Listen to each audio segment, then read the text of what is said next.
Meanwhile, back in Washington in 1816, just 1 year after Waterloo and Rothschild's alleged takeover of the Bank of England, the American Congress passed a bill permitting yet another privately owned central bank. This bank was called the Second Bank of the United States. The new bank's charter was a copy of the previous bank's. The U.S. government would own 20% of the shares of the bank. Of course, the federal share was paid by the Treasury up front into the bank's coffers. Then, through the magic of fractional reserve lending, it was transformed into loans to private investors who then bought the remaining 80% of the shares. Just as before, the primary stockholders remained a secret. But it is known that the largest block of shares, about 1/3 of the total, were sold to foreigners. As one observer put it, it is certainly no exaggeration to say that the Second Bank of the United States was rooted as deeply in Britain as it was in America.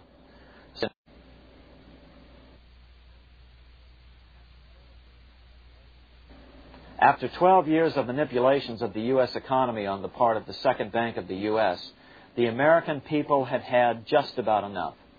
Opponents of the bank nominated a dignified senator from Tennessee, Andrew Jackson, the hero of the Battle of New Orleans, to run for president. This is his home, the Hermitage.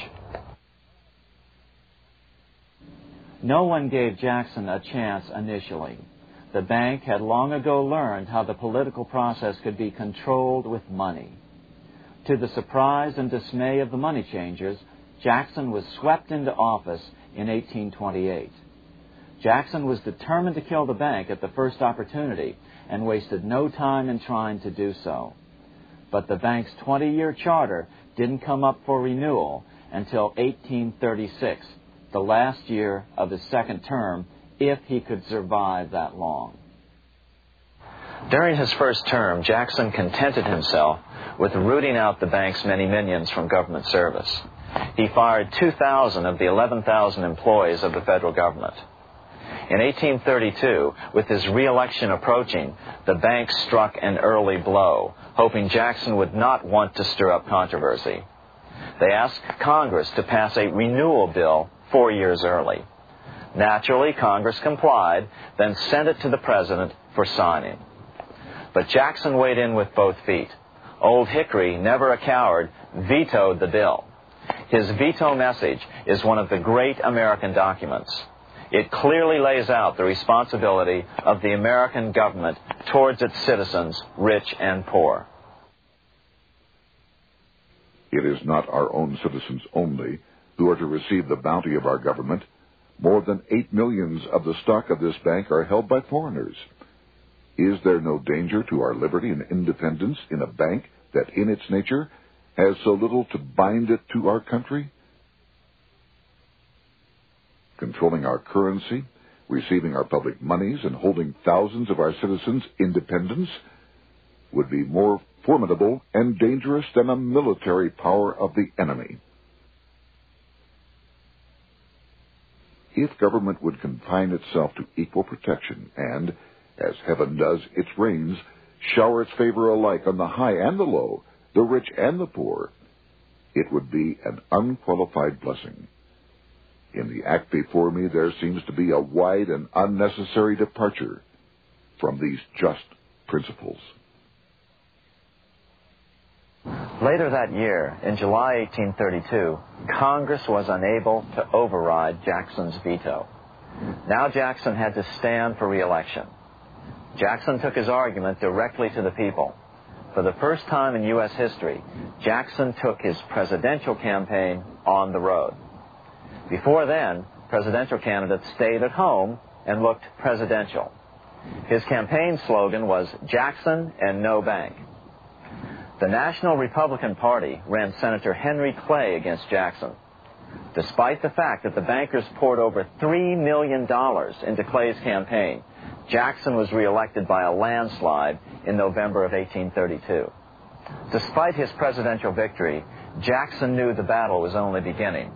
"The hydra of corruption is only scotched, not dead," said the newly elected president. Jackson ordered his new Secretary of Treasury, Lewis McLean, to start removing the government's deposits from the second bank and start placing them in state banks. But McLean refused to do so. Jackson fired him and appointed William J. Duane as the new Secretary of the Treasury. Duane also refused to comply with the president's requests, and so Jackson fired him as well and then appointed Roger B. Taney to the office. Taney did withdraw government funds from the bank starting on October 1st, 1833. Jackson was jubilant. "I have it chained. I'm ready with screws to draw every tooth and then the stumps." But the bank was not yet done fighting. Its head, Nicholas Biddle, used his influence to get the Senate to reject Taney's nomination. Then, in a rare show of arrogance, Biddle threatened to cause a depression if the bank was not rechartered. This worthy president thinks that because he has scalped Indians and imprisoned judges, he is to have his way with the bank. He is mistaken. Next, in an unbelievable fit of honesty for a central banker, Biddle admitted that the bank was going to make money scarce to force Congress to restore the bank. Nothing but widespread suffering will produce any effect on Congress. Our only safety is in pursuing a steady course of firm restriction, and I have no doubt that such a course will ultimately lead to restoration of the currency and the recharter of the bank. What a stunning revelation.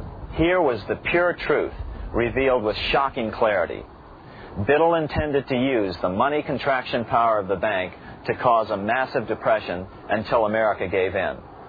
Unfortunately, this has happened time and time again throughout U.S. history and is about to happen again in today's world. Nicholas Biddle made good on his threat.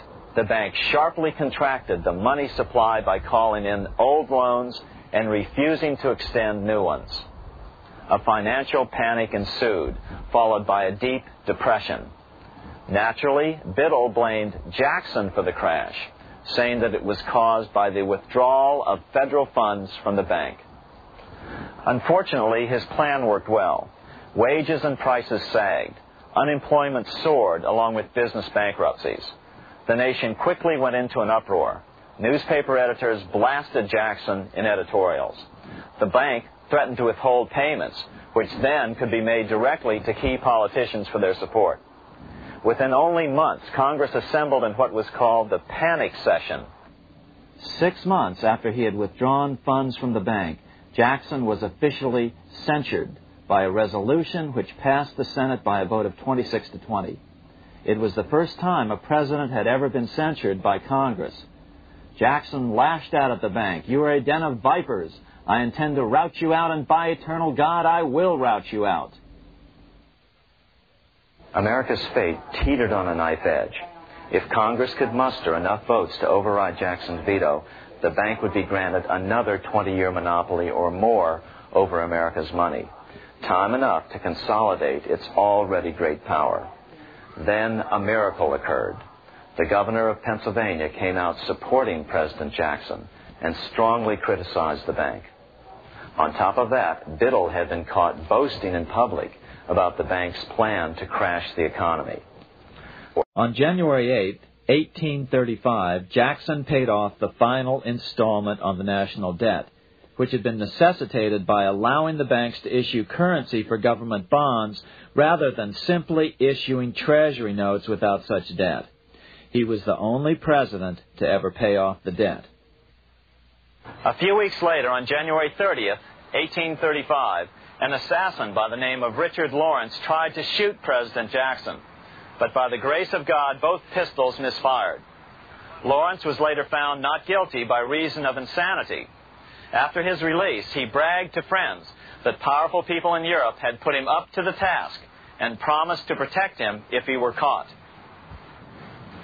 The following year, when its charter ran out, the Second Bank of the United States ceased functioning as the nation's central bank. Biddle was later arrested and charged with fraud. He was tried and acquitted, but died shortly thereafter while still tied up in civil suits. When asked what his most important accomplishment had been, Jackson replied, "I killed the bank."